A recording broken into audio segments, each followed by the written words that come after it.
আরে বন্ধু, তুই কি জানিস আমার দাদা এরকম পুকুর কাটছে যে ওই পুকুরের দিয়া পাতালপুরি যাওয়া যায়। আরে বন্ধু, তুই কি জানিস? আমার দাদার বাজারে এরকম এক বাস হয়েছে, ওই বাস দিয়ে আসমানে তারা ফারা যায়। আরে বন্ধু, তোর দাদার ওই বাসটা কোনে রাখছো?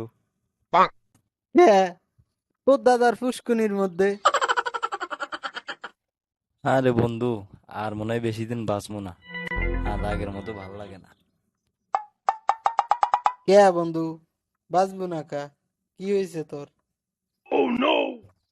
আরে বন্ধু, আগের মতো আর ভাল থাকে না। খাইলে খিদা লাগে না, ঘুম আসলে সই দেই না, পেটের মধ্যে মাথা ঘুরায়, বুঝছো?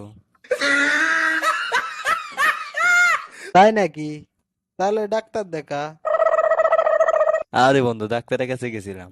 তো ডাক্তার কইছে ঘুমানোর পরে একটা, ঘুম থেকে ওঠার আগে একটা বিড়ি খেবার নাকি। ঠিক আছে।